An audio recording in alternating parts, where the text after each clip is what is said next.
నమస్తే రైతులందరికీ. ఈరోజు అయితే మనము పత్తి పంటలో వచ్చేసి మొదటి దఫా ఎరువులు అయితే వేయడం అయితే జరుగుతుంది. చూడండి, నేను ఈ సంవత్సరం వేసే ఎరువులు చూడండి, ఇది చూపిస్తాను. ఇక్కడ చూడండి, డిఏపి ఒక 2 బస్తాలు, ఒకటి ఇక్కడ చూడండి 20-20-13 ఒకటి. మనకు మెగ్నీషియం ఇదే చూడండి, మెగ్నీషియం చాలామంది దొరకదంట. చూడండి, మీకు దగ్గరలో షాపులలో గోమర్ సెంటర్లో కానీ ఈ అన్ని రకాల ఫర్టిలైజర్ షాపులలో ఈ మెగ్నీషియం సల్ఫేట్ అనేది దొరుకుతుంది. ఎకరాకు వచ్చేసి 25 కిలో చొప్పున వేసుకోండి. ఎవరైతే తేలికపాటి నేలలు ఉంటాయో వాళ్ళు దాంతోపాటు చూడండి మెగ్నీషియము 2 డిఏపీలు, ఒక 20-13, దాంతోపాటు ఒక 10-15-20 కేజీల యూరియా, ఈ మొత్తం కలపడం అయితే జరిగింది. దాంతోపాటు చూడండి, మనం పోయిన సంవత్సరం ఇది అయితే వేయడం అయితే జరిగింది. సాయిల్ మల్టీప్లియర్ చూడండి, ఈ సాయిల్ మల్టీప్లియర్ అనేది ఎకరాకు ఒక కేజీ వచ్చేసి వేయడం అయితే జరిగింది. ఇది సాయిల్ మల్టీప్లియర్ వేయడం వల్ల ఏమవుతుందంటే మొక్క అనేది వేరు అనేది బలంగా ఉంటుంది, గ్రోతింగ్ బాగా వస్తుంది, ఫ్లవరింగ్ కూడా మంచిగా వస్తుంది. కాబట్టి వర్షాలు అంతంత మాత్రం ఉంటాయి. కాబట్టి ఖచ్చితంగా ఎవరైతే చేను బాగా పెరగదు అన్న వాళ్ళు మాత్రం ఈ సాయిల్ మల్టీప్లియర్ వేసుకోండి. రూట్ పవర్ అనేది బాగుంటుంది. కాబట్టి నేలలో ఉన్న కర్బన శాతాన్ని పెంచుతుంది. ఇది మొక్క అనేది మొక్కకు రోగనిరోధక శక్తి అనేది పెరుగుతుంది. కాబట్టి ఎలాంటి తెగుళ్ళు కానీ చీడపురుగులు కూడా తక్కువ వచ్చే అవకాశం అయితే ఉంటుంది. ఎందుకంటే వచ్చినా కూడా అవి తట్టుకునే శక్తి ఈ మొక్కకు ఉంటుంది. ఇదే సాయిల్ మల్టీప్లియర్ అనేది వేయడం వల్ల.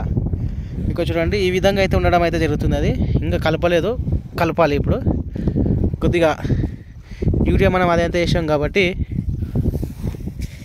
కొద్దిగా తేమ అయిందనుకో, ఒకవేళ తేమ లేని వాళ్ళు మాత్రం కొద్దిగా వాటర్ దీనికి సింకరించుకుంటూ కలుపుకోవాల్సి అయితే ఉంటుంది.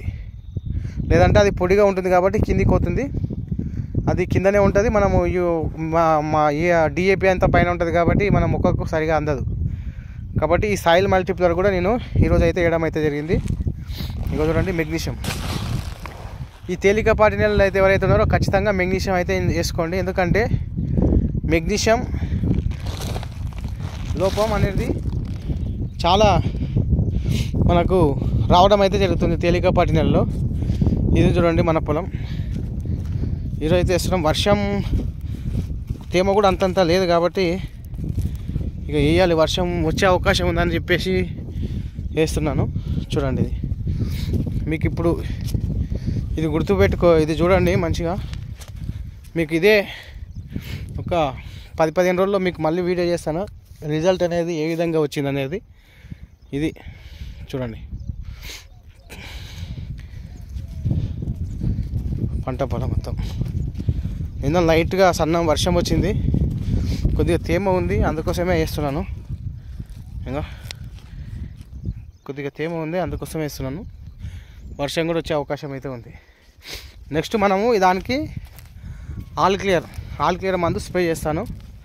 ఎందుకంటే గ్రోతింగ్ మంచిగా లేదు, దాంతోపాటు సైడ్ బ్రాంచెస్ కూడా రాలేదు. కాబట్టి అట్లే పేను బంక కానీ పచ్చదోమ తెల్లదోమ అన్నీ క్లియర్ అవుతాయి. దాంతో ప్రతి సంవత్సరం ఇప్పటికీ 3 సంవత్సరాల నుంచి ఆల్ క్లియర్ పడుతున్నాను.